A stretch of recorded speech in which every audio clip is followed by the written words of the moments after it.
고린도전서 15장 1절에서 4절 제가 공독해드리도록 합니다. 형제들아, 내가 너희에게 전한 복음을 너희로 알게 하노니 이는 너희가 받은 것이요 또 그 가운데 선 것이라. 너희가 만일 나의 전한 그 말을 굳게 지키고 헛되이 믿지 아니하였으면 이로 말미암아 구원을 얻으리라. 내가 받은 것을 먼저 너희에게 전하였노니 이는 성경대로 그리스도께서 우리 죄를 위하여 죽으시고 장사 지낸 바 되었다가 성경대로 사흘 만에 다시 살아나사. 아멘. 두 번에 걸쳐서 우리 장로교회 예배에 대한 중요한 원리들을 이제 함께 또 소개받았습니다. 오늘은 그 마지막 시간으로 우리 특별히 사도신조에 대한 또 이 고백들을 함께 살펴가면서 우리 장로교회 예배의 또 종교개혁적인 또 이러한 원리와 또 토대를 다시 한번 또 살펴보는 시간을 갖고자 합니다. 우리 장로교회 예배의 가장 중요한 가치는 성령의 인도하심을 통해서 하나님의 말씀 안에서 드려지는 예배, 그리고 그 예배의 핵심적 요소들을 또 품위 있고 질서 속에서 좀 더 자유롭게 이루어갈 수 있는 또 그러한 예배적 규범의 형식들을 또 앞서 살펴보았습니다. 바로 이러한 예배의 가치와 원리들을 성경이 우리에게 가르치는 이유는 예배의 대상이 누구인지에 대한 분명한 가르침을 주기 위함인 것을 꼭 기억하셔야 됩니다.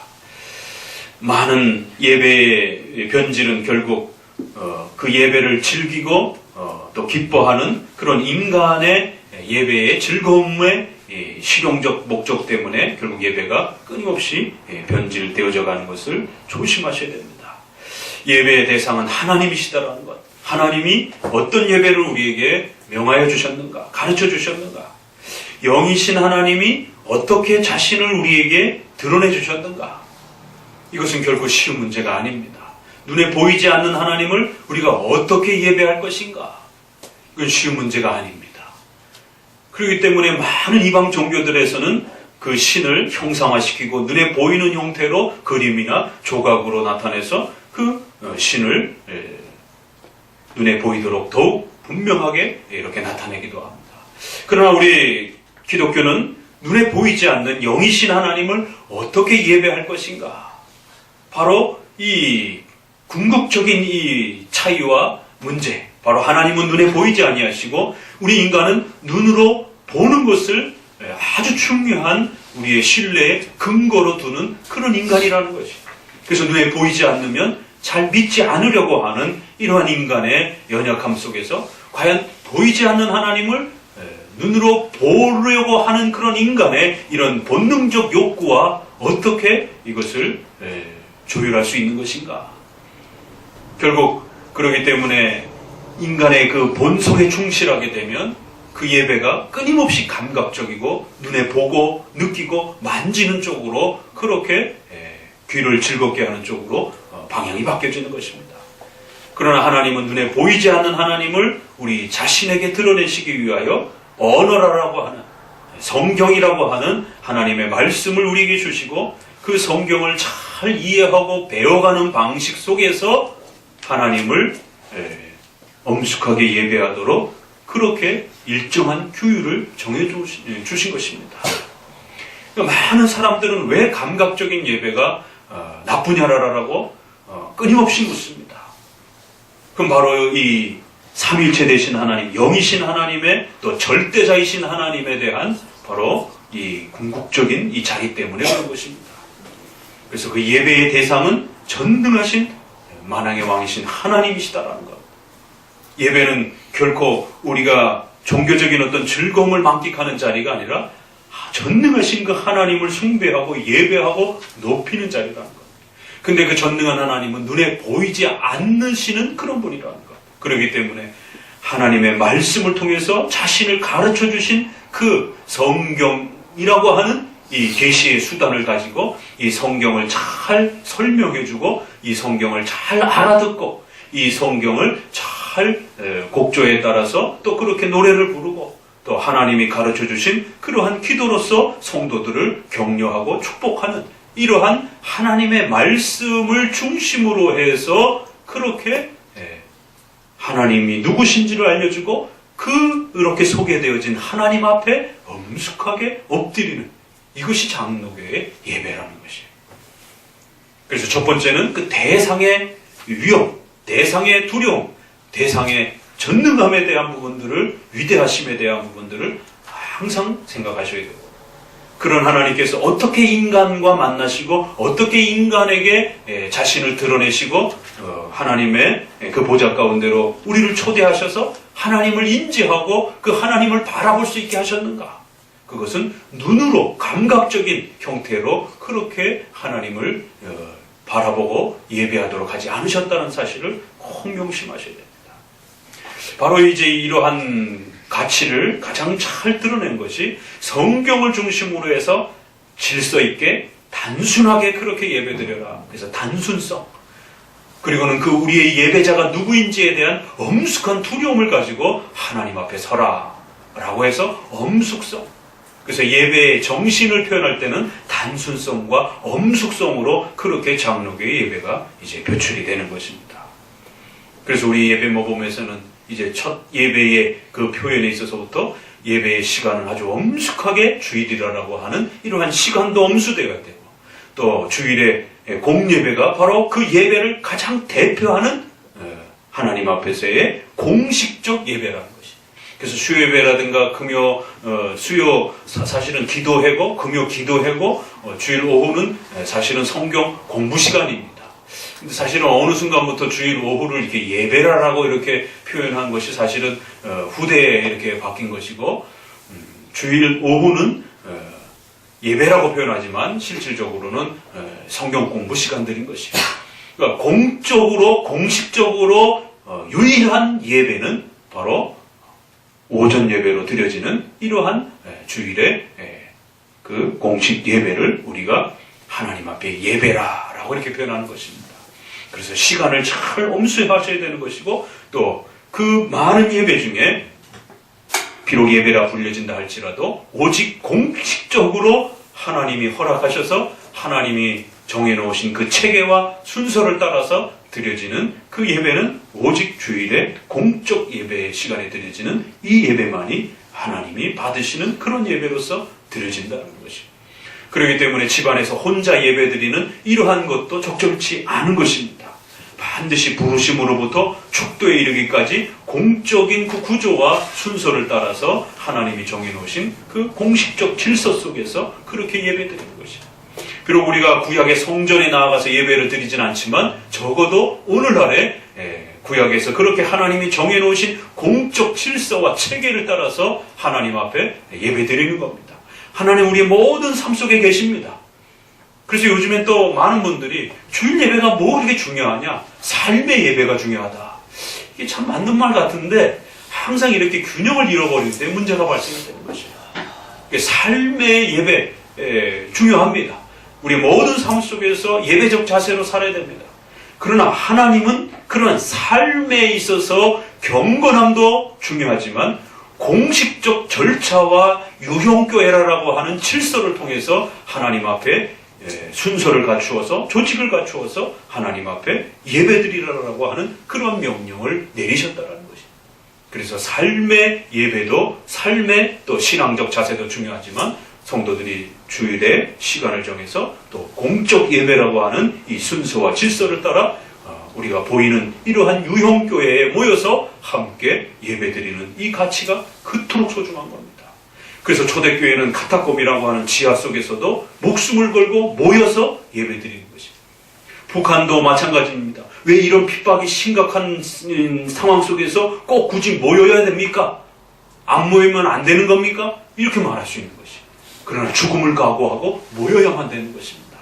히브리서에 있는 것처럼 모임을 폐하는 그러한 자들과 함께하지 말라라고 하는 것은 바로 공적 예배적 가치를 말하는 것이에요. 그래서 그러한 부분들의 무교회주의적인 또 이러한 사고가 우리 안에 굉장히 많이 퍼지고 있습니다. 오늘날 그것을 가정교회라고 또 이렇게 표현하고 또 그것을 가난한 성도라고 표현하면서 그렇게 공적 예배로 드리지 아니하고 소규모 그룹으로 그렇게 가정 중심으로 그렇게 혼자서 예배 드리려고 하는 그러한 무교회주의적인 이러한 형태는 또 정통 장로교에서 엄히 금지했던 사실을 명심하셔야 됩니다. 그래서 시간, 그 다음에 장소, 그리고 세 번째로는 이제 그 예배 가운데 첫 시간부터 마지막 시간까지 아주 엄숙함과 경외감을 가지고 하나님 앞에 서 있다라고 하는 코람데오라라고 하는 우리의 또 이러한 장로교적 소중한 예배의 가치들을 명심하셔야 됩니다. 그래서 예배 시간에는 늦게 들어오셔서도 안 되고 또 늦게 들어오는 사람들을 향해서 인사도 나누시면 안 되고 또 예배 시간에 찬송하는데 성경 읽고 있고 성경 읽는데 또 뭐 다른 거를 본다든가 이렇게 순서를 어긋나서도 안 되는 것이 찬송할 때는 모든 다른 어떤 잡다한 걸 내려놓으시고 찬송하셔야 되고 성경을 읽으실 때는 다 같이 한 목소리로 그렇게 성경을 읽는 것이고 기도할 때는 온 마음을 집중해서 함께 또 기도에 또 동참하는 것입니다. 또 설교를 들을 때는 집중해서 설교를 또 듣는 것입니다. 또 어떤 분들은 설교를 듣는데 옆에서 무슨 경고서적 놓고 그 자료를 비교해가면서 이러시면 안 됩니다. 그건 집에 가서 하셔야 되는 문제지 설교를 들을 때는 그 설교가 하나님의 말씀으로 증거되어진다는 거예요. 그럴 때는 그 말씀을 집중해서 한 글자라도 한 문장이라도 놓치지 않기 위해서 온 힘을 기울여서 그 하나님의 뜻이 무엇인지 분별해 가기 위하여 하나님의 말씀에 집중하셔야 되는 것입니다. 다만 이제 그 말씀을 놓치지 않기 위해서 필기하고 기록해 두는 것 정도는 허락되어져 있는 것입니다. 그래서 그 축도가 끝나기까지 온 힘을 기울여서 그 예배에 집중해야 된다는 것. 그러니까 이 예배의 엄숙함과 장엄함은 결국 우리가 예배하는 대상이 누구인가에 대한 분명한 정신을 우리에게 가르치는 겁니다. 하나님 앞에 서 있다라고 하는 것.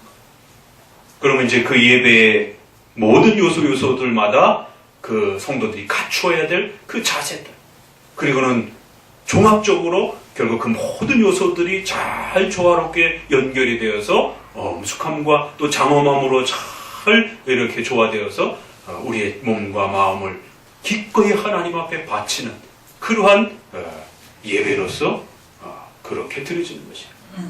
그래서 예배 시간에는 옆에 있는 사람들과 대화해서도 안 되고 또 졸아서도 안 되는 것이고 또 다른 행동도 하시면 안 되는 것입니다.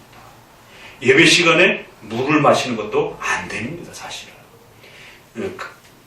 강좌라든가 세미나라든가 이런 것들은 우리가 좀 더 편안하게 이렇게 뭐 들을 수도 있어요. 그러나 예배는 다른 시간입니다. 그러니까 오늘 우리 시대에 우리 선조들이 드렸던 그런 예배의 자세와 정신과 태도들이 회복이 되지를 않는 것이에요. 시간적으로 늦게 오는 것, 또 공예배의 중요성을 인식하는 것, 또 그 공예배 안에 참여하여 온몸을 긴장하고 그 한두 시간은 아주 바짝 긴장하고 몸을 추스리셔야 되는 것이에요. 그래서 그 예배가 실패하게 되면 한 주간의 여러분의 삶에 엄청난 타격을 받는 겁니다. 예배에 살고 예배에 죽는 것이에요. 예배가 회복이 되면 여러분의 삶과 가정과 직장이 회복이 됩니다. 그러나 예배가 죽어버리게 되면 그 영적 능력을 잃어버리기 때문에 여러분의 삶과 직장과 사회에 회복할 수 있는, 개혁할 수 있는 힘을 잃어버리게 되는 것입니다. 그래서 그 예배의 실패 여부에 대한 부분을 아주 집중적으로 관리하는 것입니다. 그래서 그 예배의 태도가 흐트러진다든가 예배의 자세가 불손한다든가 그러면은 장로님에게 이제 당회를 통해서 불림을 받아서 책망을 받게 되는 것입니다. 왜 예배 시간에 자꾸 조십니까? 주의하십시오. 그래도 자꾸 졸게 되면 이제 공적인 책망을 어느 성도 일어나십시오. 예배 시간에 그렇게 조시면 안 됩니다라고 공적으로 책망을 하는 것이죠. 창피를 주는 것이죠. 사람들 앞에서. 개인적으로 권면해도 듣지 않으면 공적인 책망을 하는 것이죠. 그리고 그 다음 과정들은 그가 맡고 있는 어떤 직분들이라든가 이런 부분들을 중지시키는 것입니다. 근신시키는 것입니다. 그래도 또 말을 듣지 않으면 성찬 금지를 시켜가는 것입니다. 그러니까 우리 장로교의 이러한 그 예배적 이 자세와 이 예배에 몰두하는 이러한 장로교의 이 정신과 가치들을 반드시 이번 계기를 통해서 우리가 다시 한번 좀 더 깊이 들어가 보셔야 됩니다. 그래서 예배 시간은 예배로서 그렇게 집중되어야 된다는 거예요. 그 몸이 흐트러지지 않도록 우리의 정신과 마음이 흐트러지지 않도록 집중하는 것입니다. 그래서 일상 강좌라든가 이런 세미나에서 할 수 있는 행동들은 예배에서 금지해야 되는 것입니다. 물을 먹는 행동이라든가 커피와 음료를 먹는 행동들이라든가 무슨 뭐 과자를 먹는 행동들이라든가 그래서 아이들조차도 그런 어떤 군것질을 한다든가 예배 시간인 것이 이 시간은 그런 어떤 그 인문학 강좌 시간이 아닙니다. 세미나 시간이 아닙니다. 전능하신 그 하나님 앞에 우리의 몸과 마음을 바짝 긴장하고 우리의 몸이 흐트러지지 않도록 우리의 정신이 흐트러지지 않도록 그래서 하나님이 정해주신 그 예배적 질서 그 규범 안에서 그 끝나기까지 전심으로 우리 자신을 헌신하여 바치는 것이에요. 그러니까 우리가 구약을 생각하시면 됩니다. 구약의 그 제사적 그 성전의 그러한 형태는 행하지 않는다 할지라도 그것이 제사법으로 중지되었지만 도덕법으로 들어와서 그들이 그 성전에 나아가면서 두렵고 떨리면서 나아갔던 그들의 자세. 숨도 제대로 쉬지 못하면서 그 엄숙함을 유지하면서 전능하신 하나님의 보좌 앞에 선다라고 하는 그 엄숙함을 여전히 우리는 간직하고 있는 것입니다. 예배를 그냥 하나의 어떤 그 무슨 친목회 모임처럼 이렇게 생각하는 것이 인문학 강좌 시간처럼 생각하시는 것이 어떤 자유로운 그런 어떤 이 연합회 모임처럼 생각하시면 안 되는 것입니다.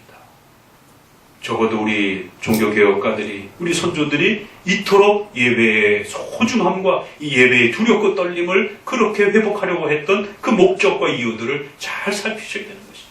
그래서 적어도 그 한 번의 시간의 공적 예배를 통해서 하나님을 그렇게 높이 경외하고 두려워하고 그 하나님을 온 마음을 다해서 우리의 삶을 바치는 방식으로 그렇게 예배로서 하나님 옆에 나아갈 때 하나님이 그 백성들을 기뻐 받으신다는 것. 그리고는 그들에게 한량없는 은혜의 충만함과 성령의 충만케 하심을 부어주신다는 거예요.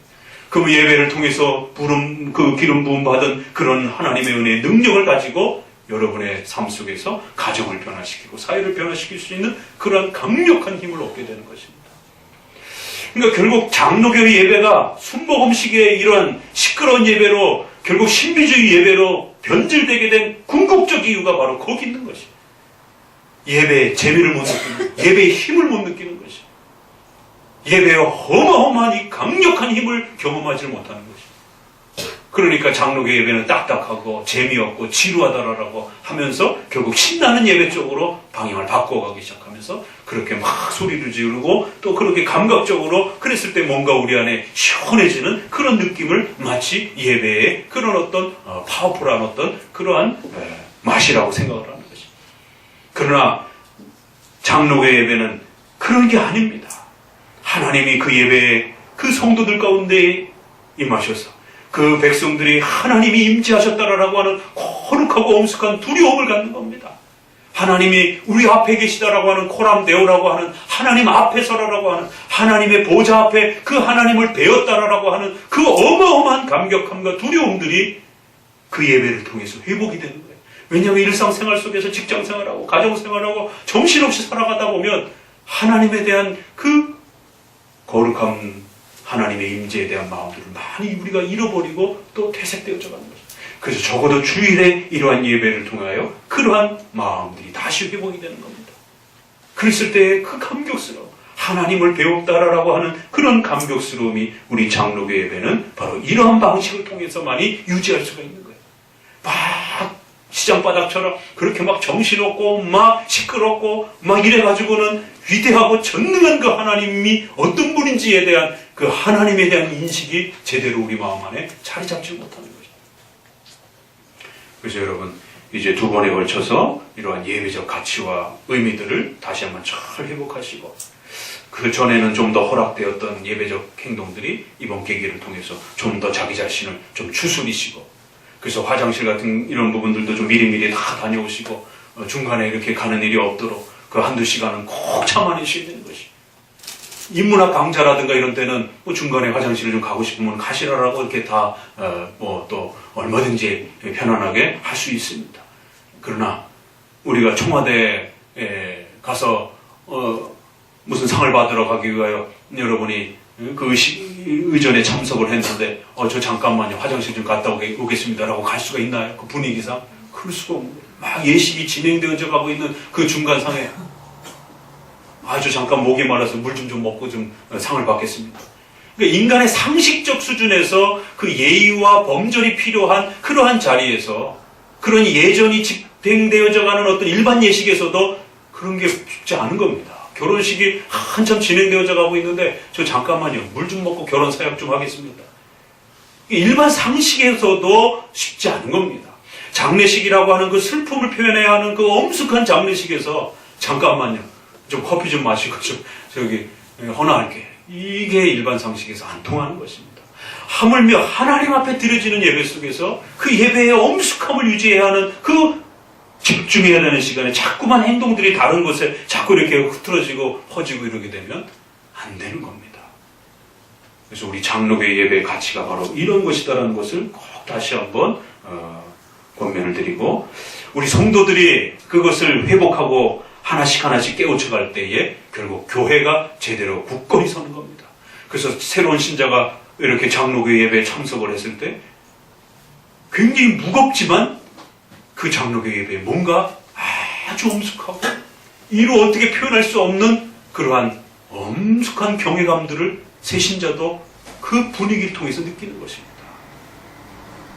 그런데 예배에 새신자가 딱 참석했는데 막 부시락부시락거리고 막 소란스럽고 막 이렇게 막 정신없고 막 이렇게 산만하고 이런 벌써 그러한 예배적 경건함의 이러한 모습과 내용들이 상당히 많이 훼손이 되는 것입니다.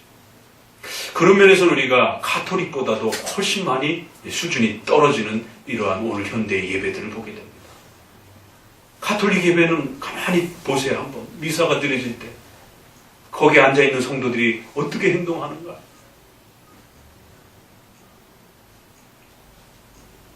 너무 예전 중심의 그러한 그 부분을 우리가 비판을 할 수 있습니다. 그럼에도 불구하고 그들이 예배라고 하는 그 예배적 그 개념에 대한 부분들은 놓칠 수 없는 부분이라는 것이. 종교개혁을 통해서 우리 선조들이 예배를 개혁을 단행을 했을 때 그 거룩함과 엄숙함까지 단행을 하고 개혁한 게 아닙니다. 그건 그대로 받은 것입니다. 다만 예전의 그 순서와 내용들을 바꾸는 것입니다. 그리고는 오랜 지난 2000년 동안 그렇게 엄숙하고 경외감을 가지고 숨소리 하나도 제대로 쉬지 못할 정도로 그렇게 장엄한 분위기를 함께 만들어갔던 그 예배라고 하는 독특한 인문화, 우리 신자들이 구축해가는 이 독특한 이러한 예배적 이 모습이 잘 그렇게 보존되어 왔던 것입니다. 근데 오늘 우리 시대는 이 예배라고 하는 엎드려 절하다라고 하는 이 엄숙함에 대한 이 표현을 어디서도 제대로 찾아볼 수가 없어요. 정말 많이 우리가 반성하고 고민해 보셔야 되는 겁니다. 자, 이번에 그래서 이제 또 몇몇 그 수정하는 내용 중에 사도신조에 대한 부분을 더불어서 함께 또 배워갑니다. 말씀드렸던 것처럼 이 사도신조는 사실 저도 몇 번에 걸쳐서 이렇게 좀 시도를 새롭게 좀 고쳐야 하는 부분들을 시도해 보려고 노력을 하고는 고민을 하고는 있었는데 이제 우리 성도들이 좀 이렇게 많아지면서 더 많아지기 전에 이거 빨리 고쳐야 되겠다는 생각을 이제 좀 굳힌 것입니다. 왜냐하면 성도들이 더 많아진 상태에서는 고치기가 더 쉽지 않으니까. 그래서 이번 교육을 통해서 적어도 우리가 이 정도 숫자가 되었을 때 미리 우리가 이 인식에 대한 부분들을 좀 잘 갖고 계시면 나중에 새로 오시는 분들은 또 여러분이 또 편하게 또 설명해 주시고 그러면서 그 사도신조의 또 이 바뀐 부분들을 또 우리가 잘 또 보존하고 또 지켜갔으면 좋겠습니다. 여러분에게 오늘 그 고린도전서를 보게 되면 고린도전서가 아주 독특한 표현을 우리에게 소개합니다. 내가 너희에게 전한 복음을 너희로 알게 하노니, 바울이 이제 고린도 교회에게 뭐라고 소개를 하냐면 내가 너희에게 전한 복음이 있다라는 거예요. 이 복음은 이는 너희가 받은 것이다라는 거예요. 그리고 그걸 통하여 너희가 교회 가운데 그렇게 교회로서 섰다 이렇게 말합니다. 그럼 바울이 전한 복음은 무엇일까? 특별히 바울은 12사도와 다른 그런 사도적 위치에 있었기 때문에 바울이 뭔가를 전해준 것에 대해서 고린도서를 보게 되면 그 바울의 사도권에 대해서 상당히 많은 도전을 받고 있었습니다. 데살로니가서도 그렇고. 그래서 바울이 전해준 것이 그 11사도와 그 내용이 같은 것인가, 12사도와 같은 것인가에 대한 이런 의문점들. 그래서 바울은 고린도를 통해서 내가 너에게 전해준 이 복음의 이러한 규범이 12사도가 전해줬던 그 내용하고 동일한 것이다라는 것을 먼저 강조합니다. 너희가 만일 내가 전한 그 말을 굳게 지키고 헛되이 믿지 아니하면, 여기 보세요. 내가 전해준 것이 있는데 바울이 전해준 규범이 있어요. 그럼 바울이 예수님을 어떻게 소개했을까요?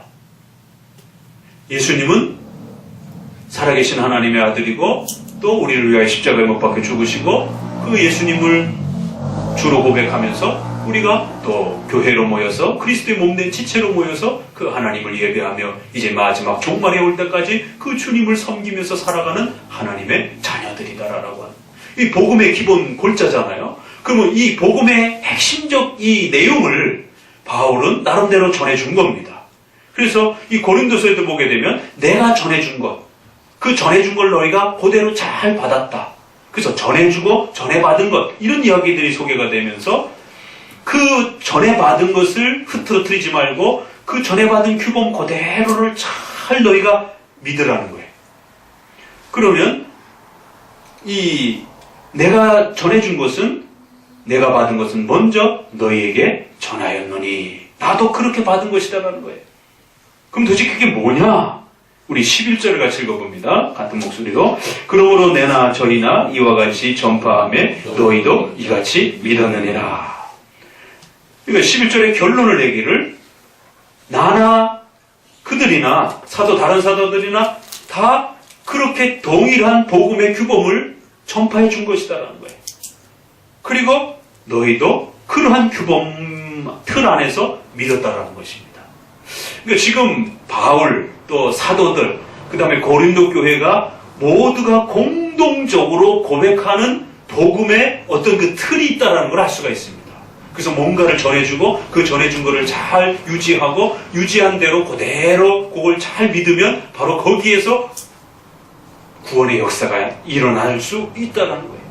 그러면 그렇게 전해주고 전해받은 그 규범의 내용이 도대체 뭐냐라고 하면 두 절로 정리가 되는 거죠. 성경대로 그리스도께서 우리 죄를 위하여 죽으시고, 성경대로 그리스도께서 장사 진행바 되었다가 부활하여 종말에 다시 오실 것이다라는 거. 우리가 사도신조에서 보고 있는 바로 그 복음의 아주 핵심 핵심이 바로 성경에서 가르친 전체의 핵심은 뭐냐? 도대체 예수님이 한평생 살아가시면서 우리에게 남긴 그 중요한 골자가 뭐냐? 예수님의 눈 색깔이 뭐고, 피부 색깔이 어떻고, 키가 얼마큼이고, 예수님이 주로 어떤 옷을 즐겨 입었고, 이런 거 몰라도 괜찮아요. 여러분이 구원받기 위해서는 반드시 예수님이 복음서를 통해서 소개한 그 내용은 예수님이 구약의 약속대로, 성경대로 메시아로서, 중보자로서 이 땅에 오셔서 우리의 죄를 위하여 대신 죽으시고 부활하셔서 장차 심판주로 다시 오실 것이다. 이게 복음의 핵심 골자라는 겁니다. 이것을 잘 이해하고 믿으면 구원의 역사가 이루어진다는 거예요. 그래서 바로 이 내용을 우리 초대교회에서는 바로 마태복음 16장과 더불어서 마태복음 16장에 있는 그 유명한 말씀, 너희는 나를 누구냐 하느냐라고 했을 때 주는 그리스도시요 살아계신 하나님의 아들입니다. 이게 바로 세례 때 고백이었습니다. 그래서 이것을 잘 이해하고 고백하면 신자로서 인정을 하고 세례를 준 것입니다. 그런데 이제 이단들이 많아지면서 그것이 조금씩 확대가 되어지면서 지금과 같은 사도신조의 이러한 신앙 고백의 규범들이 구성이 된 것입니다. 그런데 우리가 이제 이번에 예배에 좀 더 성장을 위해서, 개혁을 위해서 고민하는 것은 바로 지옥에 내려가시고 하는 이 부분입니다. 이 지옥에 내려가시고, 음부에 내려가시고 라고도 표현되어 있고, 번역을 지옥에 내려가시고 라고도 이렇게 표현되어 있는데, 이제 과거에는 한문체를 많이 썼기 때문에 음부라는 말이 이렇게 좀 더 많이 고급스러운 그런 표현으로 지옥에 해당이 되는 고급스러운 한문의 표현이 음부라고 하는 형태로 그렇게 고백이 되었습니다. 그래서 중국 사도신조도 음부에 내려가시고 지옥에 내려가시고가 있고 우리 초대 언더우드를 통해서 이후에 소개되었던 초기 장로교회의 사도신조에도 지옥에 내려가시고가 다 있었습니다. 그러나 이제 그것이 말씀드린 것처럼 감리교와의 연합 활동을 통해서 연합 사도신조가 번역이 되어지면서 중요한 이 구절이 빠져버렸습니다. 이제 이러한 그 문제 때문에 오늘날 우리가 특별히 예배 개혁에 있어서 특별히 사도신조 문제에 있어서는 우리 선조들이 고백했던 이 지옥에 내려가시고라고 하는 부분을 어떻게 회복할 것인가에 대한 고민들이 반드시 좀 있어야 되는 겁니다. 사실은 이번에 새 사도신조가 나올 때에 좀 기대는 했었습니다. 혹시라도 누가 좀 이렇게 장로교회의 신학자들이 좀 적극적으로 이 부분을 좀 요청하면서 전체 연합 번역위원회가 모였을 때 지옥에 내려가시고를 좀 회복시키자라고 만약에 조금 더 이렇게 강조를 해줬더라면 되지 않았을까. 그런데 이제 그것까지는 회복이 안 됐더라고요. 다른 번역 수준 정도만 이렇게 고치는 정도로 그렇게 바뀌어져 있는 것을 보게 됩니다. 자, 순서적으로 우리가 좀 한번 이렇게 쭉 살펴보도록 합니다. 자, 여러분에게 나눠드린 그 사도신경 번역 그 프린트물을 보면서 사도신조의 이 다양한 번역들과 또 핵심들을 몇 가지로 정리해서 살펴보고자 합니다. 특별히 우리가 사도신조를 고백할 때는 천천히 이렇게 한 소절 한 소절을 잘 묵상하시면서 그렇게 고백하시기를 바랍니다. 그래서 보면서 하셔도 되고 눈을 감고 하셔도 되고 그건 자유지만 속도는 조금 천천히. 왜냐하면 그냥 생각 없이 그냥 확 훅 지나가 버리게 되면 의미를 되새길 수 없기 때문에 조금 더 천천히 이렇게 진행해 주셨으면 좋겠습니다. 어떤 교회는요, 전능하사 천지를 이렇게 하는 데도 있어요. 아주 굉장히 천천히 이렇게 하는 데도 있습니다. 그렇게까지는 아니더라도 조금 지금 보통 하는 데에서는 조금 더 우리가 천천히 이렇게 해서 의미를 좀 더 잘 묵상하면서 적어도 우리 장로교회의 이러한 신조 중심의 신앙고백서 중심의 이러한 그 특징을 가진 우리 장로교인으로서 예배를 드리겠다라고 하는 것이 이 사도신조를 예배 순서에 넣는 우리 장로교회의 아주 독특한 특징이라고 말씀을 드렸습니다. 워낙 이렇게 예배의 모습들이 너무나 다양하기 때문에 이러한 사도신조 신앙고백적 예배, 교리적 예배, 이것이 장로교회의 예배적 특징이라는 것을 사도신경을 통해서 그렇게 우리는 자부심을 느끼는 것이에요. 자, 전능하사 기존 이제 번역이 있고, 그 다음에 독립교회 번역, 그 다음에 통합측 번역, 로마 카톨릭, 그 다음에 성공회, 이렇게 해서 이제 보게 되는데요. 전능하사 천지를 만드신 하나님 아버지를 내가 믿사오며, 그래서 사도신조는 크게 성부, 성자, 성령 하나님에 대한 구조를 가지고 있습니다. 그리고 맨 마지막에 교회라고 하는 이 네 가지 구조가 있습니다. 그래서 종교개혁 시대를 통해서 웨스트민스터가 만들어지기까지 1600년 동안 이 네 개의 구조 속에서 성경 전체를 설명하고 기독교를 구축하고 또 교리적인 설명을 하고 신학교에서도 신학을 가르치는 그런 토대로 삼았을 정도로 이 사도신경의 이 네 가지 이 체계는 아주 중요한 그러한 뼈대적 역할을 감당해 주었던 것입니다. 첫 구절은 전능하신 하나님, 그래서 삼위일체 중에 특별히 아버지 하나님을 소개하면서 그 하나님의 전능하심을 이렇게 강조합니다. 그래야 이 전능하심 속에는 우리가 신본주의라고 하는 하나님의 절대 주권이라고 하는 또 예정론이라고 하는 인간의 운명까지 지배하시는 전 우주 만물의 시작과 끝을 지배하시는 있는 것과 없는 것을 창조로서 그렇게 지배하시는 하나님의 전능성, 하나님의 절대성을 그렇게 우리에게 먼저 소개를 합니다. 그래서 삼위 하나님 전체가 전능하시지만 특별히 삼위일체를 설명하는 그런 구조 속에서 성부 하나님에게 좀 더 이 신적 작정과 하나님의 주권과 하나님의 전능함을 성부에게 먼저 그렇게 표현하는 것이. 그러나 이 전능하심이라고 하는 것은 말씀드린 것처럼 창조와 구원 전체를 포괄해서 우리 하나님께서 이끌어 가시는 전지전능하신 하나님의 절대 주권이라고 하는 우리 이 장로교회의 아주 독특한 이 신과 신본주의, 신중심이라고 신중심주의라고 하는 이런 하나님 중심으로 모든 이 세계관을 살펴보는 성경 전체를 그렇게 사고하는 그러한 신본주의적 성경관과 신앙관이 바로 이 첫 소절에서 그렇게 구성이 되는 것이. 그래서 인간의 구원이라든가 이런 것들이 아무리 중요하다 할지라도 우리는 구속사 중심으로 구원 중심으로 성경 전체를 보는 게 아닌 것입니다. 웨스민스터 소요리 문답에 있는 것처럼 하나님을 영화롭게 하고 하나님을 영원토록 즐거워하는 것입니다. 그래서 보다 더 궁극적인 목적은 하나님의 위대한 창조와 전 우주적인 하나님의 그러한 영광을 어떻게 드러낼 것인가.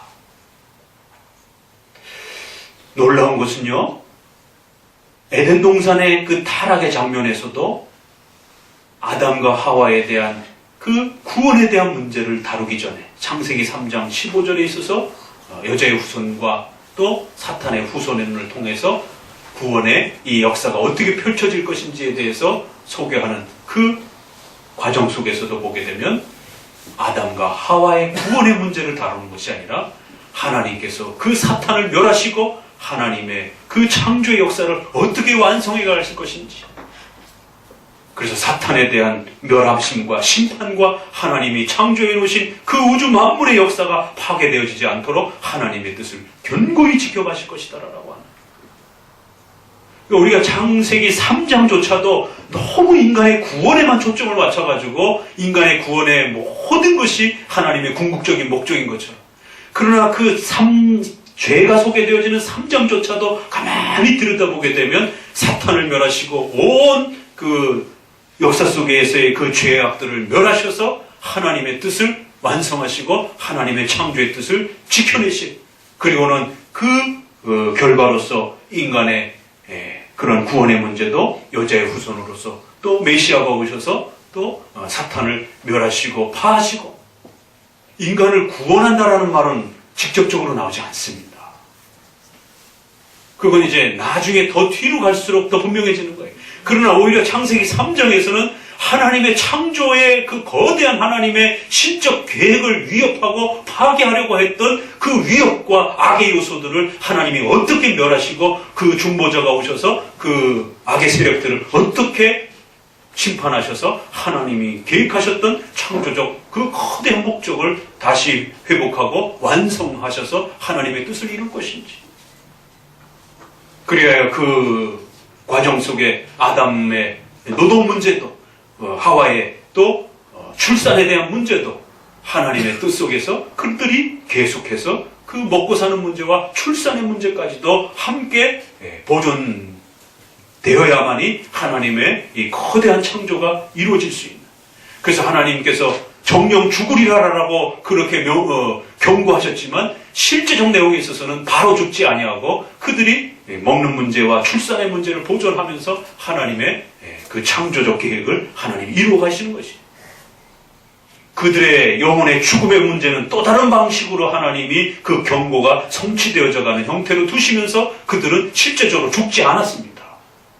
1000년까지 가까이 살면서 그런 또 하나님의 창조의 그 목적을 이어가는 것이. 단순히 인간의 어떤 그 구원에 대한 문제가 우리가 성경 전체를 통해서 가장 우선적으로 그렇게 모든 성경을 읽을 때마다 집중해서 봐야 되는 핵심과 초점이 아니라는 것입니다. 그건 루터파적인 성경 방식이에요. 이신칭의를 중심으로 해서 모든 것을 구속사 중심으로 구원 중심으로 풀어가는 것은 루터파적인 그런 방식이지 하나님의 영광과 하나님의 창조적 절대 주권을 하나님께서 어떻게 펼쳐가시면서 하나님 자신의 영광을 펼치시고 드러내시는지 하나님의 역사와 뜻을 좀 더 집중해서 살펴가는 방식이 우리 칼빈주의 또 정통 우리 장로교의 신관입니다. 성경 해석관이기도 하고요. 그래서 전능하사 천지를 만드시, 이 표현을 좀 더 아주 숙고하셔야 됩니다. 그 아들 우리 주 예수 그리스도를 믿사오니 라고 하는 부분에서는 예수 그리스도에 대한 아주 중요한 고백이죠. 그래서 독생자라고 하는 고백은 신성에 대한 고백입니다. 우리 주 예수 그리스도를 믿사오니, 이 신성과 관련된 그런 표현들이 있고, 뒷부분은 인성에 있어서 잉태하시고 라는 부분이 따라붙는 것입니다. 그래서 외아들 독생자라고 하는 고백은 반드시 성부 하나님께서 성자 하나님을 낳으셨다라고 하는 삼위일체에서 아주 중요한 핵심이죠. 도대체 삼위일체는 어떤 존재인가? 현아가 저희 집에서 하나님은 어떻게 존재해? 하나님은 없었던 때가 있어? 이런 질문들을 합니다. 7살짜리가. 벌써 그러한 그 신에 대한 인간의 본능인 것이에요. 신은 도대체 어떤 존재지? 그럼 하나님은 언제 만들어졌지? 만들어진 분이 아니어야 돼. 그럼 하나님은 어떻게 존재해? 옛날부터 있었어? 옛날부터 계셨지. 그럼 우리는 엄마 아빠한테서 태어났는데, 그럼 하나님은 어떻게 태어나시는 거야? 하나님은 태어나시는 게 아니야. 하나님 그냥 존재하시는 거야. 어떻게 존재하는 건데, 이게 쉬운 답 같지만 굉장히 어려운 것이에요. 그 사도신조에서는 하나님 스스로 그렇게 처음부터 존재하시는 거죠. 그런데 그렇게 존재하시는 하나님이 삼위로 또 계시다는 거예요. 성부, 성자, 성령 하나님. 그래서 성부 하나님이 성자 하나님을 낳으셨다는 것이에요. 그래서 아들이라고 표현하는 거예요. 우리가 그 하나님의 그 관계를 이해할 수 있는 단어는 우리 인간의 언어상 아들이라는 단어밖에 없는 거예요. 그래서 예수님이 하나님께서 계시를 우리에게 알려줄 때 아들이라고 하는, 구약에서는 메시아, 중보자 이렇게 표현하지만 예수님이 오셔서 아버지께서 나를 낳으셨다, 아버지께서 나를 보내셨다 이러면서 성부와 성자 그 위격의 하나님이 서로 어떤 관계에 계시는지를 소개하는데 인간의 언어인 아들이라는 단어를 주신 것이에요. 그런데 이 아들이라는 단어는 한편으로는 위험한 게 아버지가 더 높고 아들은 작은 존재가 되는 겁니다. 그렇기 때문에 이러한 그 종속, 높고 낮음의 개념이 있으면 큰일 난단 말이에요. 하나님에게 있어서 성부, 성자, 성령 하나님이 성부가 더 높고 성자와 성령은 낮으시다 이렇게 되면 이단이 되어버립니다. 그래서 영원히라는 단어를 추가하게 되는 것입니다. 그래서 동방에서 나온 니케아 신조에서는 영원이라고 하는 그러한 동일 본질이신, 동일 본체이신 그러한 성부와 성자, 그 성부와 성자는 영원히 그렇게 태어나신다. 아들이라는 단어는 낳는다라는 단어예요. 성부 입장에서는 낳는다라는 거고 성자 입장에서는 태어나시는 것이에요. 그럼 우리는 낳는다, 태어난다 그러면은 인간적인 생각밖에 못하는 거예요. 그래서 그거를 막도록 영원히라는 좀 더 무리한 단어를, 맞지 않는 단어를, 낳긴 낳지만 영원히 그렇게 낳으신다라고 하는 그러한 표현을 통해서 독생자라는 개념을 구축해 준 겁니다. 그래서 웨스민스터 신앙고백에서도 영원히 태어나시고 또 성령은 영원히 나오시고, 성부와 성령은 그럼 도대체 어떤 관계이신가? 도대체 어떻게 서로 다르신가? 보이는 분이 아니기 때문에 이 두 분이 어떻게 다른지 우리가 설명을 할 수가 없어요. 그런데 하나님 스스로 한 분은 보내시는 분이고 한 분은 보냄을 받는 분으로 존재한다는 거예요. 그러면은 보내는 분이 높아요. 우리 인간의 삶 속에서의 사고구조 속에서는 사장이, 대장이, 윗사람이 명령하는 겁니다. 보내는 거예요. 아랫사람에게. 그러니까 잘못 오해될 수 있는 여지가 있기 때문에 영원히 보내신다 이렇게 표현한 거죠. 그래서 외아들 독생자라는 말에는 그렇게 성부와 성자의 그러한 위격관계라고 하는 삼위에 있어서 아주 중요한 이 신성의 이 관계, 아들이시지만 그러한 높고 낮음으로서의 그런 아들이 아니라 영원히 성자를 그렇게 낳으신 것이. 그래서 하나님을 성부 하나님이라고 부르는 겁니다. 아버지 하나님이라고 부르는 것이. 그 그런 관계 속에서 존재하셨다라고 말합니다.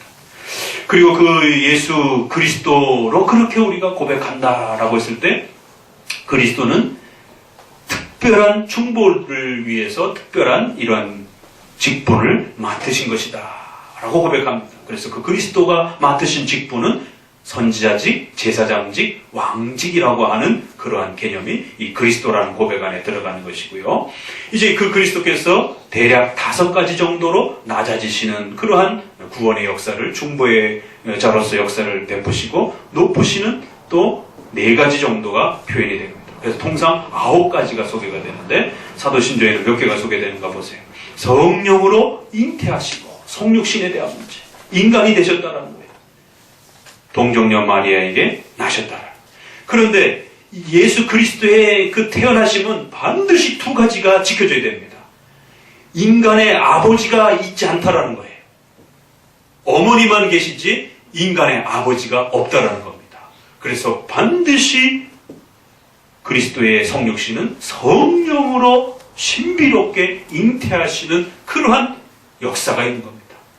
그렇지만 인간의 몸을 동일하게 가지기 위해서 마리아의 몸에서, 마리아의 태에서, 마리아의 본질에서 이런 부분들이 단어가 이제 나중에 가면 확장이 됩니다. 그래서 이제 우리 번역의 이제 사도신조에서는 마리아에게서라고 해서 마리아 몸에서, 마리아의 뱃속에서, 마리아의 인간이라고 하는 그 본질을 가지고, 그래서 한편으로는 분명히 인간이라고 하는 마리아의 그 몸에서 태어나시지만 그러나 인간처럼 아버지와 어머니가 결합이 되어서 아이가 태어나는 게 아니라 성자는 하나님의 그러한 또 전능하심 속에서 우리에게 보내주시는 것이기 때문에 성령으로 잉태하사, 그래서 그리스도의 성육신에는 반드시 성령의 잉태하심과 인성의 이러한 부분들이 마리아로부터 그렇게 취하셨다라고. 최근에 어떤 사람들이 예수님을 또 뭐 월경 잉태설이라는 등 뭐 별 희한한 소리가 다 나옵니다. 그러니까 이 사도신조의 기본 이 신앙 고백만 제대로 배웠다라면 그렇게 변질될 이런 위험한 소리들이 안 나오죠. 예수님의 성육신과 관련해서 이렇게 바로 성령의 잉태와 마리아의 몸으로부터 인성을 받으셨다라고 하는 이 그리스도의 인성의 독특한 신비로움을 고백해야 되는 거예요. 이게 왜 이렇게 중요하냐면 마리아의 몸을 통해서 인성을 가지셨다 그러면 인간이 되었다라고 했을 때 2000년 역사 속에서 가장 많이 이 고민되었던 것은 그럼 우리의 몸과 동일하다라면 그럼 예수님 죄인이네. 인간의 몸을 가지게 되면 인간의 그런 부모로부터 태어나는 모든 자녀들은 아담의 원죄 문제를 짊어진단 말이에요. 그러면 예수님은 죄인인가? 예수님도 원죄를 가지고 계시는가? 육신적 출생을 하셨기 때문에. 그럼 우리가 원죄를 가졌다라고 말할 수 없는 거예요. 아니다. 그러면 또 반대쪽에서 뭐라고 그래요? 그러면 가짜 몸이네? 이 딜레마를 어떻게 해결할 것인가에 대해. 가짜 몸이네? 한쪽에서는 죄인이네? 예수님이 인간이 되셨다라고 이 고백을 하게 되면 반드시 이 두 문제가 따라붙습니다. 예수님도 우리랑 똑같은 인간이면 죄인인가 아닌가?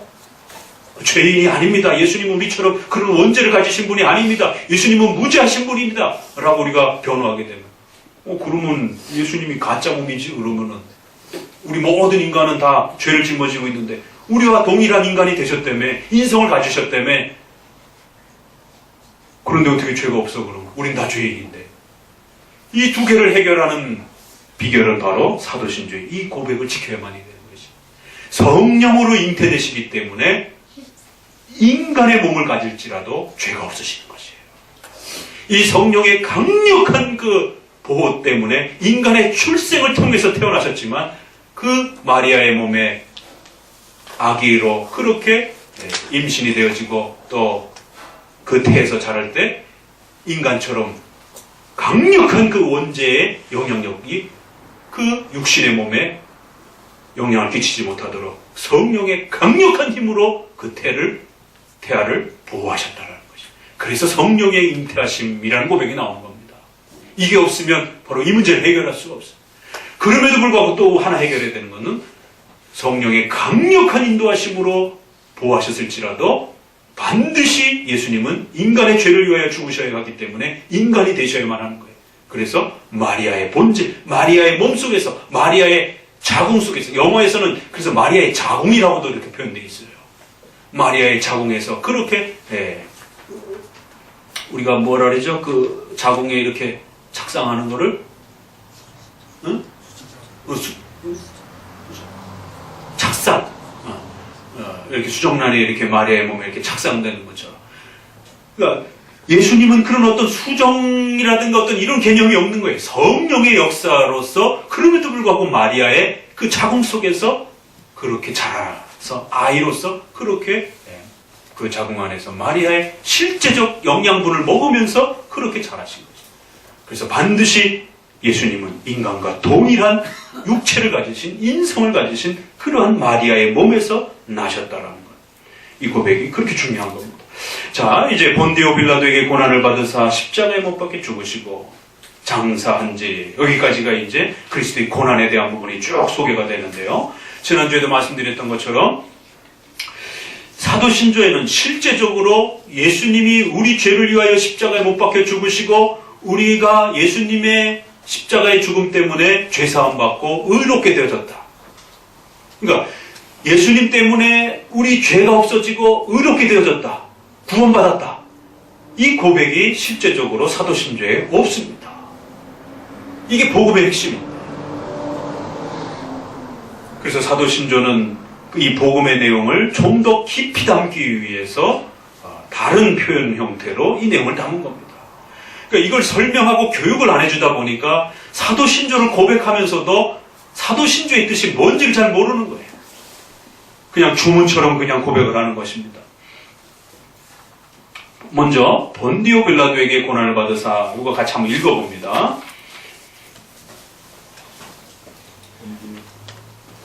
주보 나눠드렸던 그 부분을 읽어봅니다.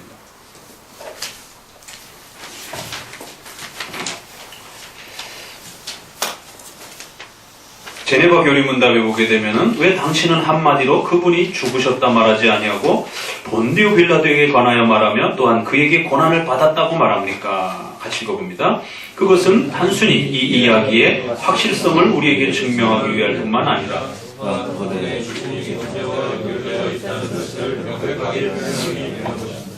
그러니까 대부분 많은 분들에게 본디오 빌라도에게 죽으셨다라고 그게 뭔 뜻입니까? 물어보면 그거 로마 시대 때 예수님이 실제로 진짜 죽으셨다 그런 뜻 아닙니까? 그 역사적인 의미만 생각하는 거죠. 그러니까 분명히 여기에는 역사적인 그 확실성에 대한 객관성, 역사적 사실이라고 하는 사실을 가르쳐주는 의미도 있어요. 그러나 그거보다 더 중요한 게 있다는 겁니다. 그분의 죽음이 정죄와 연결되어 있다. 그러니까 여러분은 본디오 빌라도에게 이 고백을 할 때마다 반드시 정죄에 대한 개념을 잡으셔야 된다는 거예요. 이걸 놓쳐버리게 되면 본디오 빌라도에 대한 부분은 많은 핵심 의미가 희석이 되어버리는 거죠. 정죄는 바로 하나님의 심판을 말하는 겁니다. 어떻게 해서 그렇습니까? 같이 읽어봅니다. 그리스도께서 죽으신 것은 우리가 마땅히 받아야 할 징벌을 스스로 담당하시고 이를 통해 우리를 이 징벌로부터 구해내시기 위함이었습니다. 우리가 하나님의 심판 앞에서 악행자로서 죄를 가지고 있었기 때문에 그리스도께서 우리 대신 지상의 심판자 앞에 출두하여 그분의 입을 통해 정죄 받기를 원하셨는데 이는 하늘에 계신 재판관의 보좌 앞에서 우리 죄를 죄 없다 해주시기 위함이었습니다. 도대체 이 정죄라는 게 빌라도 이 고백하고 어떻게 연결이 되는가? 그러니까 빌라도가 예수님을 정죄한 거예요. 이 심판을 한 거는 단순한 정죄가 아니라 하나님이 정죄하는 그 심판의 정죄라는 겁니다. 바로 우리가 받아야 될 그 징벌을 하나님이 스스로 그리스도께서 담당하시기 위해서 이 징벌로부터 우리를 구원해 주시기 위함이었습니다. 우리가 하나님의 심판 앞에서 악행자로서 죄를 가지고 있는 거예요. 왜냐하면 선악과 문제로 인하여 인류의 모든 후손은 원죄라고 하는 하나님 앞에 죄인은 정령 죽을지어다 지옥의 심판을 받을지어다라고 하는 이런 하나님의 무서운 정죄를 심판으로부터 우리는 받은 겁니다. 이 정죄를 해결해야 되는데 바로 이 정죄를 예수님이 대신 받는 장면을 빌라도의 재판정으로, 아담이 하나님의 재판정 앞에서 그렇게 정죄를 받은 겁니다. 그것을 예수님이 하나님의 심판대 앞에서 대신 정죄받는 장면을 빌라도의 재판정이라고 하는 모습을 통해서 상징적으로 그렇게 드러내 주신 것이다라는 겁니다. 그러니까 이것은 역사적 사실을 강조하는 것보다도 하나님의 심판의 정죄에 대한 문제를 상징적으로 더 드러내주는 의미가 강하다는 거예요. 우리가 하나님의 심판 앞에서 악행자로서 정죄받아가 죄인 되어져 있는 이 심판의 정죄 문제, 그리스도께서 우리를 대신 지상의 심판자 앞에 출두하여 지상의 그 심판자인 바로 로마의 그 왕으로부터 정죄를 받는 그 모습을 우리에게 비춰 보이시면서 하늘의 보좌 앞에서 하나님이, 성부 하나님이 그리스도를 정죄하시는 그 장면을 우리에게 펼쳐 보여주신 것이다라는 거예요. 그분의 입을 통해 정죄받기를 원하셨는데, 바로 지상의 그런 왕 앞에서 서서 재판을 받는 이 장면을 통하여, 그분의 입을 통하여, 바로 하나님의 입을 통하여 정죄받기를 원하셨다는 거예요. 이는 하늘에 계신 재판관의 보좌 앞에서 우리를 죄 없다 해주시기 위함이었다. 그러니까 이 신칭의 핵심이 바로 이 본디오 빌라도 고백 안에 들어있는 것이다. 그렇다면 빌라도는 무죄하다고 선고했습니다. 그리고 그는 주님께서 그러한 판단을 받아 마땅한 것처럼 그렇게 주님을 정죄하진 않았습니다. 그럼 이거 어떻게 되는 일인가? 왜냐하면 빌라도는 두 가지 재판을 했죠. 예수님이 죄가 없다고 그래놓고는 또 예수님을 죄 있다고 그러면서 십자가에 죽였어요. 그럼 도대체 이 빌라도의 재판은 도대체 이게 뭐냐? 두 가지가 다 인정되는 것이다라는 거예요. 같이 읽어봅니다. 왜냐하면 주님께서 빌라도를 통해서 의롭다고 인정된 것은 당신의 죄가 때문이 아니라 우리의 죄거로 인하여 고난을 받으셨다는 것을 보여주기 위함입니다. 그러나 주님께서 동일한 사람을 통해 공적으로 정죄를 받으신 것은 주님께서 참으로 우리의 대리자이심을, 즉 우리를 죄를 사하기 위하여 우리 대신 정죄받으셨음을 보여주기 위함이었습니다. 그러니까 본디오 빌라도의 재판은 아주 그런 면에서 아주 신비롭고 이상한 재판이에요. 예수님을 분명히 죄가 없다라고 한번 선언을 했어요. 그래놓고는 또 어쩔 수 없이 군중에 밀려가지고 예수님을 이제 심판하는 거예요. 그래서 이 두 가지가 다 하나님의 심판대 앞에서, 예수님은 가장 의로우시고 거룩하신 무지하신 분임에도 불구하고 하나님의 심판 앞에서 정죄를 받으시는, 그 왜 정죄를 받는가? 바로 우리의 죄 때문에 정죄를 대신 짊어지는 그런 모습이 이 본디오 빌라도라고 하는 이 특별한 이 재판 모습에서 그렇게 드러난 것이다. 하이델베르그 유리문답에 왜 예수님은 총독 본디오 빌라도에게 재판을 받으셨습니까? 같이 읽어봅니다. 예수님은 죄가 없으신 분이시지만 우리의 성도되어야 했다. 완벽한 하나님의 심판으로부터 우리를 구원하기 위하여 총독에게 재판을 받으신 것입니다. 하나님의 심판으로부터 우리의 정죄 문제를 해결하기 위하여 총독에게 재판을 받은. 그러니까 앞문장과 뒷문장은 사실 관련이 없는 문장이에요. 아니, 하나님의 심판에서 우리를 구원하는데 왜 본디오 빌라도에게 가서 심판을 받습니까? 하나님에게 심판을 받아야 돼요.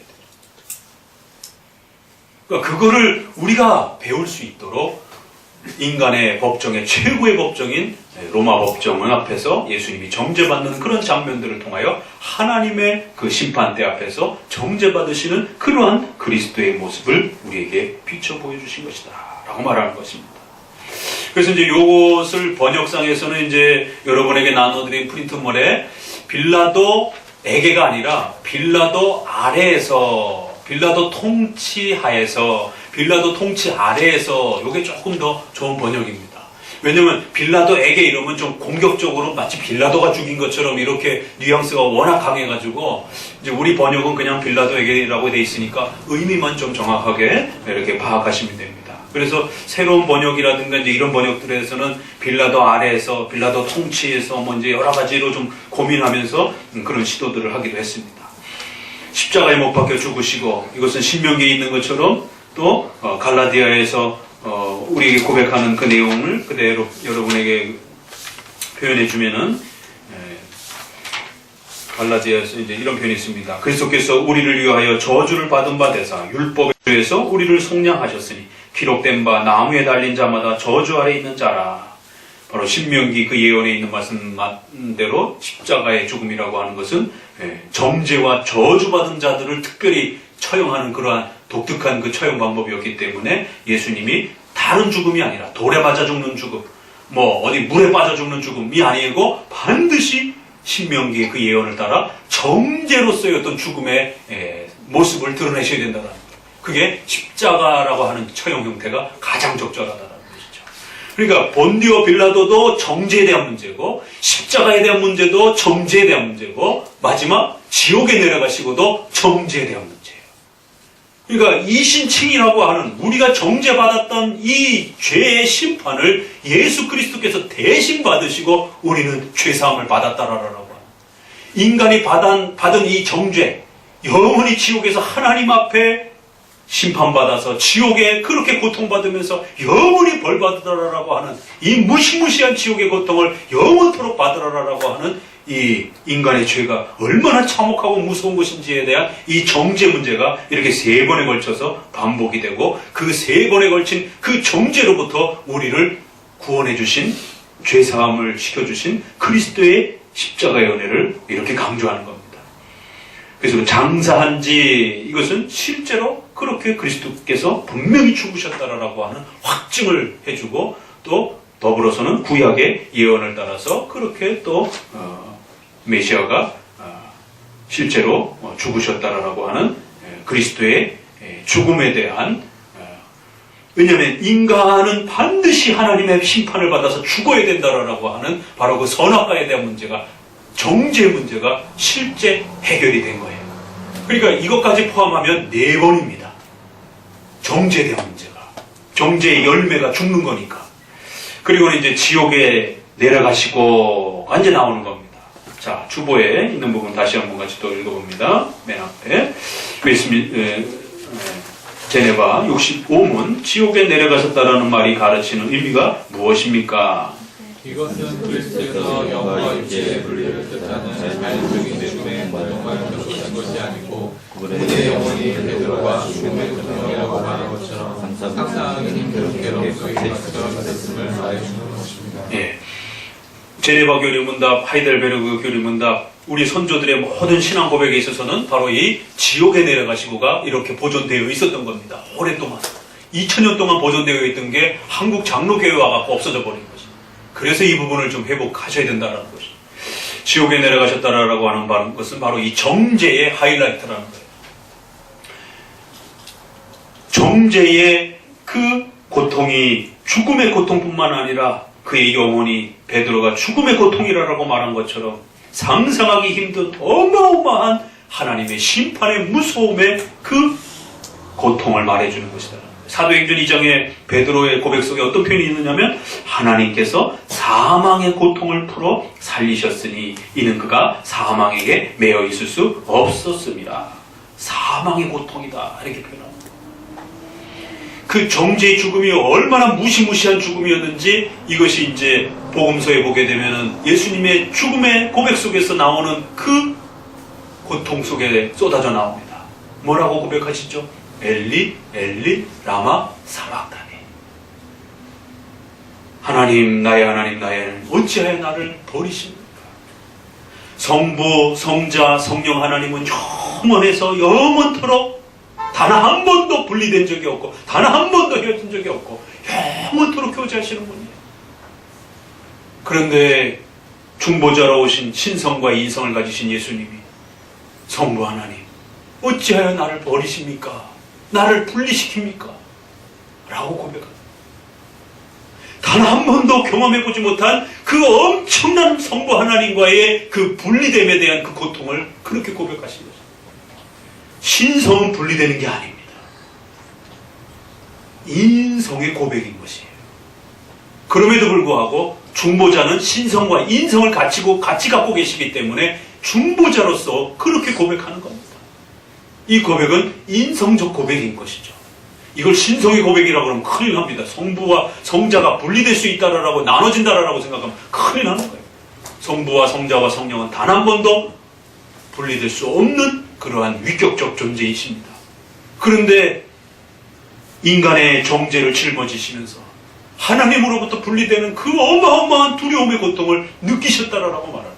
왜냐하면 예수님의 인성은 우리의 영혼과 몸을 가지고 있는 것처럼 동일하게 영혼과 몸을 가지고 계셨기 때문에 그 영혼의 고통을 겪으신 거죠. 그게 사망의 고통이다라고 말하고 하나님으로부터 분리되어지는, 그래서 제네바 교리 문답에는 마치 하나님으로부터 버림받기나 한 것처럼, 아니 하나님께서 마치 그분을 향하여 진노하시기라 한 것처럼 당신의 양심 안에서 이러한 가공할 만한 고통을 느끼셔야만 했습니다. 그리하여 하나님 그리스도께서는 그 깊은 고통 중에 부르짖은 것입니다. 하이델베르 가르까지 읽어봅시다. 왜 사도신경에는 지옥에 내려가셨다라는 구절이 붙어져 있습니까? 같이, 내가 개인적인 유혹과 위기에 처했을 때마다 주 그리스도께서 그 삶을 통하여 특히 십자가상에서 말로 다 할 수 없는 영혼의 슬픔과 고통을 겪으심으로써 지옥의 고통과 슬픔으로부터 나를 구원하셨다라는 것을 확신시켜 주시기 위해서입니다. 지옥의 고통, 우리가 하나님 앞에 정죄받았던 그 무서운 하나님의 정죄의 고통을, 사망의 고통을 이렇게 표현하신 것이다. 그래서 우리 장로교는 로마 카톨릭처럼, 로마 카톨릭은 연옥에 내려가셨다 이렇게 말을 하는 것이고, 성공회는 낙원에 내려가셨다 이렇게 표현을 하는 것이고, 루터파에서는 실제로 지옥에 내려가셨지만 전도하러 내려가신 게 아니라 승리를 선포하러 내려가셨다 이렇게 말을 하고, 우리는 실제로 지옥에 내려가신 게 아니라 사망의 고통, 인간이 받아야 될 그 정죄의 고통을 예수 그리스도께서 실제로 그렇게 경험하시고 고통을 겪으신 것이다. 지옥의 고통을 맛보신 것이지 지옥에 실제로 내려가셨다는 뜻은 아닌 것입니다. 그걸 상징적으로 해석하는 것입니다. 사망의 고통, 지옥의 고통, 하나님으로부터 정죄받은 그 무서운 고통을 이렇게 지옥이라고 표현을 한 겁니다. 우리가 힘들 때 지옥을 맛봤다 뭐 이렇게 표현하는 것처럼, 그래서 인간의 그 정죄가 얼마나 무서운 것인지를 그 하나님을 향하여 나의 하나님 나의 하나님 어찌하여 나를 버리십니까? 라고 고백하면서 그렇게 탄식하시면서 하나님으로부터 진노를 받으시고 정죄를 받으셔서 고통스러워 하시는 그 고통이 이렇게 찢어지듯 아픈, 왜요? 인간의 정죄가 하나님 앞에 이렇게 무서운 것이다. 이런 인간의 죄를 바로 그리스도께서 대신 짊어지시고 우리를 의롭다 해주셨다는, 그러니까 요 네 고백 시리즈 안에 이신칭의가 그대로 다 담긴 겁니다. 넘어갑니다.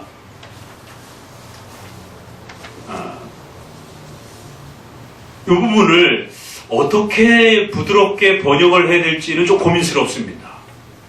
그냥 기존 번역에다가 십자가에 못 박혀 죽으시고 지옥에 내려가시고 한 문장만 그냥 집어넣고 장사한 지 사흘 만에 죽은 자 가운데서, 이러면 우리가 기존에 외우던 흐름이 있기 때문에 조금 그냥 이렇게 편안하게 이렇게 갈 수 있는데, 순서적으로는 장사하고 뒤에 지옥에 내려가시는 게 이제 원문에는 순서적으로 되어 있어서 장사대사 지옥에 내려가시고, 이제 다음 주에 사도신조를 이렇게 새로 완성된 번역본을 주보에다가 실어드리겠습니다. 그래서 당분간은 좀 보시면서 그 바뀐 부분은 좀 이렇게 참고하시면서 또 고백을 하셔야 될 거예요. 순서적으로 원문에 그대로 우리가 그 질서를 좀 지켜주는 게 좋을 것 같습니다. 그래서 우리 사도신조는 사고 사고 사고 이렇게 그 운율을 맞췄어요. 그러니까 우리 사도신조 번역이 잘 된 번역입니다. 그러니까 이제 지금 새로 나온 번역들은 나는 뭐뭐뭐뭐 믿습니다. 이거 영어식 문장이에요. 주어를 앞에 쓰고 이렇게 목적어라 동서를 서술해가는, 라틴어도 그렇게 돼 있고 서구 언어가 주어 이렇게 동사 목적어 이렇게 끌어가는 것이에요. 그러니까 우리는 그런 식으로 고백하면 굉장히 어색합니다. 우리 어법 자체가. 그러니까 이 새 번역을 하면서 왜 국어학자들이 그 부분에 대해서 좀 더 강력하게 이렇게 좀 어필을 안 했는지 모르겠어요. 우리는 그 조선말은 끝까지 들어봐야 된다, 이제 이런 농담이 있을 정도로 우리는 주어를 빼고 말하고 동사를 맨 마지막에 가서 말을 하는 겁니다. 전능하사 천지를 만드신 하나님 아버지를 믿사오며 이렇게 동사를 끝부분에 가서 이렇게 고백을 하는 것이에요. 토시를 변화시켜가면서 우리나라는 언어를 변화시키기 때문에 주어가 앞에 오는 게 중요하지 않습니다. 그래서 주어들을 거의 모든 우리의 국어 문체와 이런 부분에 생략하고 있어요. 그러니까 영어를 우리가 학생들이 배우기 어려운 이유가 이 어순이 거꾸로 돼 있단 말이에요. 그래서 우리는 영어 문장을 읽을 때 뒤에서부터 이렇게 해석해 오는 게 습관화돼 있단 말이에요. 왜? 우리 어법 자체가 그렇기 때문에. 근데 이번에 새 번역은 영어식으로 번역을 해놓은 거예요. 나는 뭐뭐뭐뭐뭐 이렇게 합니다. 이렇게. 그러면 그게 굉장히 어색하고 불편하고 이렇게 암송하는데도 참 쉽지 않습니다. 그게. 그래서 이제 저희는 이제 교단 안에서도 좀 어필을 하고 저희 교회는 그냥 옛 번역으로 이게 훨씬 옛날 번역된 것이지만 또 이 번역이라고 하는 건 한 번 이렇게 몸에 배게 되면 이게 쉽게 잘 고쳐지지 않는 것이기 때문에 이렇게 번역을 자꾸 이렇게 새롭게 내놓으면 통일성도 이렇게 잃어버리게 되고 그래서 그냥 그 옛 번역을 그냥 그대로 지키면서 1년에 한 번씩이라도 이렇게 사도신조 교육을 해주는 게 훨씬 낫습니다. 운율을 맞출 때도 훨씬 그 운율을 잘 맞춰줬어요. 잉태하사, 나시고, 받으사, 죽으시고, 그래서 장사대사, 지옥에 내려가시고, 그래서 사고를 이렇게 맞추는 것이 우리 한마음교회 번역에서는 그렇게 한번 사용해 보는 것도 좋겠다라고 생각을 했습니다. 하늘에 오르사, 그 다음에 이제 그리스도의 높아지심이 소개가 됩니다. 전능하신 하나님 우편에 앉아 계시고 저리로서 산 자와 죽은 자를 심판하러 오십니다. 하늘에 오르신다라고 하는 것은 정죄로 인하여 우리가 하나님 보좌 가운데로 나아가지 못했던 그 길이 이제 그리스도로 인해서 활짝 열렸다라고 하는 그 구원의 확증을 이렇게 표현해 준 거고, 또 하나는 그리스도의 육체, 그리스도의 인성이 하늘로 사라지셨다는 거. 여기서의 하늘은 진짜 스카이, 하늘입니다. 그래서 그의 육체가 사라져 버리셨다는 거예요. 육체가 우리 눈앞에서 공간에 이동을 하셨다는 거예요. 이 고백은 절대로 이 땅에서 다시 예수님을 재림 전까지는 여러분의 눈으로 환상으로 예수님을 그림이라든가 어떤 환상 속에서 그렇게 예수님 봤다라고 말해서는 안 된다는 거죠. 그러니까 오늘날 예수님 환상 중에 봤다라고 이러한 사람들, 이 다 가짜인 것입니다. 왜? 우리의 사도신조는 그리스도의 육체가 볼 수 없도록 공간적으로 이동했다라는 거예요. 재림 전까지는 절대 볼 수 없다라는 고백입니다. 이게 신앙 고백 안에 아예 확정이 된 거예요.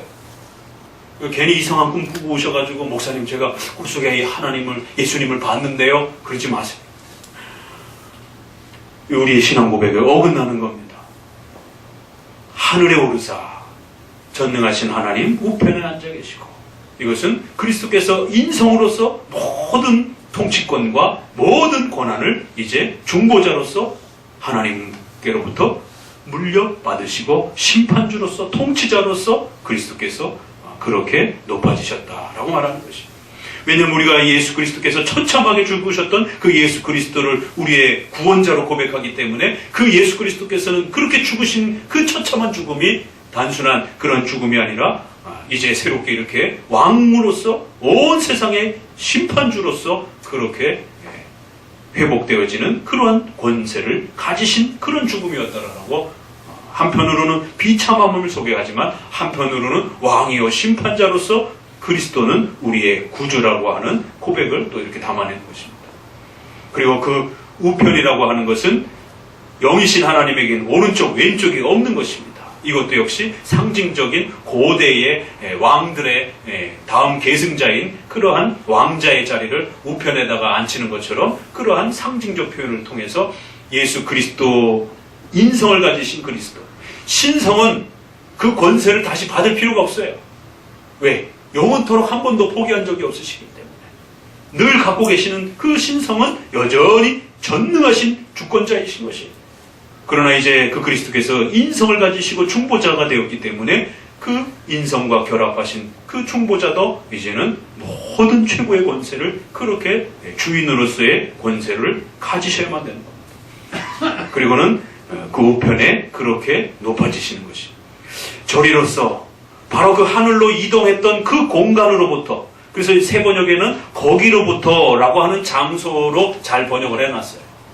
그러나 이것도 옛 번역의 그 지시대명사입니다. 저리로서라는 말이에요. 지금은 잘 안 쓰지만, 그래서 거기로부터 바로 그 인성이 가 계신 그곳으로부터 최후 심판 때에 심판주로 오실 것이다. 그리고 성령을 믿사오며, 성령을 에너지나 기운이나 오순절 교단이나 순복음 교회라든가 이런 데서처럼 성령을 마치 무슨 주고받는 것처럼 그렇게 어떤 힘인 것처럼 그렇게 생각하면 안 된다는 것이. 반드시 성령 하나님도 성자 하나님과 동일하게 삼위일체의 한 위격으로서 존경받고 예배받아야 되고 또 신앙의 대상으로서 하나님이심을 성령을 믿사오며 라고 이렇게 고백을 한 겁니다. 그러니까 이 고백을 우리가 지키게 되면 오늘날 오순절에서 행해지는 수많은 이러한 그 신사도 운동적인 성령을 마치 어떤 그런 운동의 어떤 힘으로 주고받으면서 마치 이렇게 퍼뜨릴 수 있는 어떤 성령 운동이라고. 그러니까 이 단어도 맞지가 않는 겁니다. 어떻게 성령을 운동시킵니까? 이 성령 운동이라고 하는 신사도 운동이라고 하는 이러한 그 형태들이 사도신조의 정확한 내용만 고백해도 성령은 그렇게 막 기도로 움직이고 뭐 성령이 어떤 목사님은 뭐 서구 유럽으로부터 미국으로 해가지고 우리나라로 해가지고 중국으로 매 시간마다 뭐 30km씩 이동하고 있다라고. 이게 다 성령을 피조물로 이렇게 생각하는 물질과 어떤 에너지와 우주의 어떤 힘처럼 이해하는 그러한 잘못된 삼위일체에 대한 그러한 이해들인 것입니다. 성령은 위격적인 삼위격의 하나님이시다.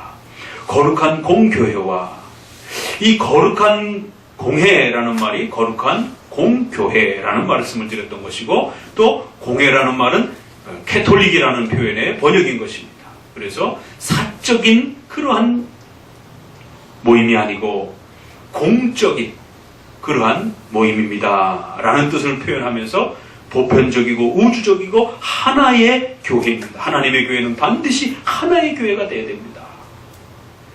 그런 의미로서 보편교회라고도 표현하기도 합니다. 가톨릭에서는.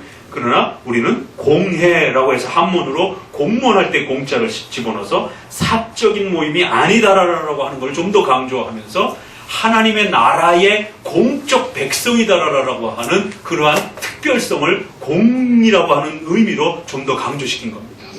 교제할 때 공자가 아니에요. 그래서 하나님의 백성이라고 하는 공적 백성이라고 하는 그런 의미로서 좀 더 사적인 모임이 아니고 반드시 하나님의 나라의 하나의 백성, 공적인 하나님의 백성들이다. 그래서 이걸 한마디로 줄이면 성공회입니다. 사실. 그 성공회가 사실 굉장히 좋은 말이에요. 거룩한 공교회를 줄여보세요. 성공회예요. 그게. 그래서 성공회 사도신조 번역 보게 되면 성공회 이렇게 되어 있는 겁니다. 이제 우리는 거룩한 공회 이렇게 되는 거고 그 다음은 서로 공도가 서로 교통하는 것은 이제 그 다음에 따라붙는 것이.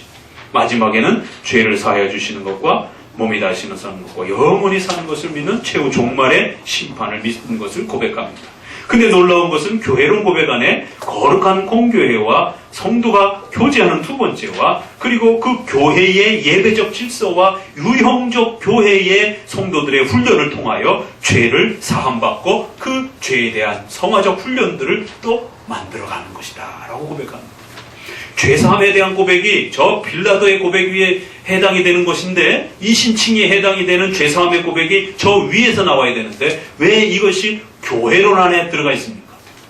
이걸 고민하셔야 돼요. 왜 죄사함에 대한 고백이 교회론에 붙어 있느냐 말이에요. 이것은 유형교회를 통해서 성도들의 이러한 죄에 대한 문제를 끊임없이 성화하고 또 훈련하고 연단하여 교회적 질서를 통해서 성도들이 더욱 거룩해져가는 그러한 성화의 모습을 교회론과 연결시켜 놓은 겁니다. 그래서 반드시 성도들의 이러한 죄사함에 대한 문제는 이신칭의의 죄사함 문제도 있지만 교회의 질서를 통한 성화적인 그러한 또 죄사함도 있다는 사실을 꼭 기억하셔야 됩니다. 옆에 독립교회 번역을 한번 보시게 되면 여기는 성신이다라는 표현을 조금 옛날에는 성령을 성신이라고 이렇게 많이 표현을 했어요. 독립교회들은 지금 꼭 이 성신이라고 고집합니다. 빌라도 아래에서 이렇게 대놨고 장사되셨고 음부에 내려가셨고 이렇게 표현을 해놨어요. 그리고 거룩한 보편적 교회와 이렇게 번역을 해놨어요. 그리고 이제 이것을 과거형으로 나셨고 뭐 하셨고 쉬었고 이렇게 해놨어요. 쌍시옷을 붙여가지고 과거형으로 해놨습니다. 그러니까 원문도 과거형으로 되어 있어요. 그럼 이게 과거형으로 조금 하는 게 낫지 않습니까? 라고 물으실 수도 있어요. 그런데 우리 그 고어체의 이 국어적인 특성을 좀 잘 이해하실 필요가 있습니다. 우리 고어체에 이 쌍시옷을 붙이지 않고도 과거형을 표시를 할 수 있습니다. 그래서 지금 우리의 이 번역이 현재형처럼 이렇게 지금은 느껴지지만 이걸 표현을 가지고도 얼마든지 과거형으로 우리가 이렇게 인식할 수 있는 겁니다. 고난을 받으사 죽으시고 또 장사하시고 지옥에 내려가시고가 현재형이 아니라 과거형처럼으로도 그거를 인식할 수 있는 것이에요.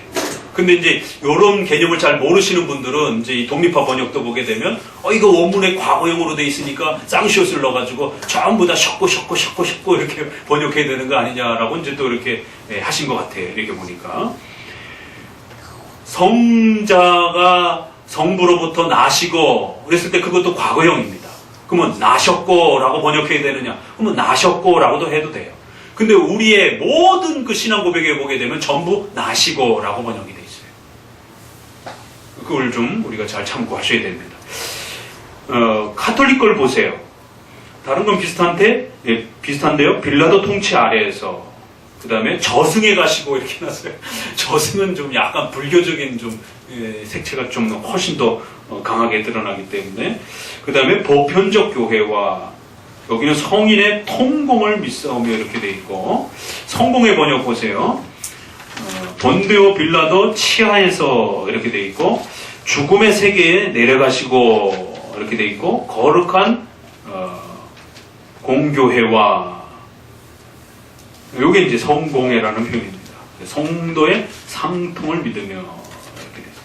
그래서 라틴어 원문과 영어 원문도 이렇게 좀 실어 드렸습니다. 그래서 한번 좀 비교해 보시면서 사도신경의 중요한 그 각각의 의미도 또 잘 기억하시고 특별히 이제 지옥에 내려가시고라고 하는 부분이 본디오 빌라로부터 시작되었던 인간의 우리의 이 정죄의 문제를 이렇게 사도신조에서는 아주 집중적으로 이신칭의에 대한 부분을 우리에게 아주 선명한 형태는 문자적으로는 아니지만 의미적으로 아주 이렇게 강조해주고 잘 드러내 주었다는 것을 꼭 기억하셔야 됩니다. 그래서 본디오 빌라도와 지옥에 내려가시고는 이처럼 인간의 이 죄의 심각함과 정죄의 문제를 예수 그리스도께서 대신 십자가에 죽으시고 해결해 주시는 이 엄청난 이 구원의 은혜와 복이 이렇게 사도신조에 정리되었다는 사실을 꼭 기억하시기를 바랍니다. 그래서 다음부터 이제 우리가 고백할 때는 지옥에 내려가시고 부분을 함께 더불어서 그 의미를 되새기면서 함께